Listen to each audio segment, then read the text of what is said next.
యోహాను రాసిన ప్రకటన గ్రంథము 16వ అధ్యాయము 6వ వచనము నుండి 16వ అధ్యాయము 14వ వచనము వరకు. దీనికి వారు పాత్రులే, నీవు ఎలాగు తీర్పు తీర్చితివి గనుక నీవు న్యాయవంతుడవని జలముల దేవదూత చెప్పగా వింటిని. అందుకు అవును ప్రభువా, దేవా, సర్వాధికారి, నీ తీర్పులు సత్యములను న్యాయములునై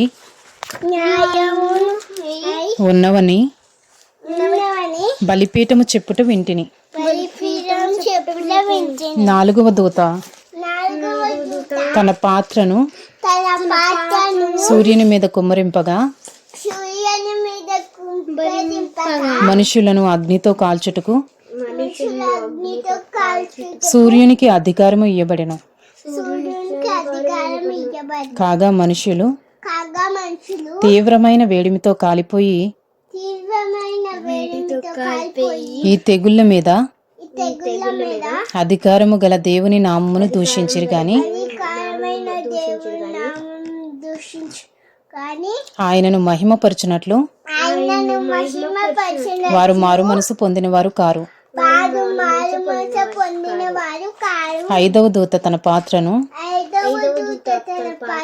ఆ క్రూర మృగము యొక్క సింహాసనము మీద కుమ్మరింపగా దాని రాజ్యము చీకటి కమ్మెను. మనుషులు తమకు కలిగిన వేదనను బట్టి తమ నాలుకలు కరుచుకొనుచుండిరి. తమకు కలిగిన వేదనను బట్టి పుండ్లను బట్టి పరలోకమందున్న దేవుని దూషించిరి గాని తమ క్రియలను మాని మారు మనసు పొందిన వారు కారు. 6వ దూత తన పాత్రను యూఫ్రటీసు అను మహానది మీద కుమ్మరింపగా తూర్పు నుండి వచ్చు రాజులకు మార్గము సిద్ధపరచబడినట్లు దాని నీళ్లు ఎండిపోయాను. మరియు ఆ ఘట సర్పము నోట నుండి క్రూర మృగము నోట నుండి అబద్ధ ప్రవక్త నోట నుండి కప్పల వంటి 3 అపవిత్రాత్మలు బయలువెడలగా చూచితిని. అవి సూచనలు చేయనట్టి దయ్యముల ఆత్మలే. అవి సర్వాధికారి అయిన దేవుని మహాదినమున జరుగు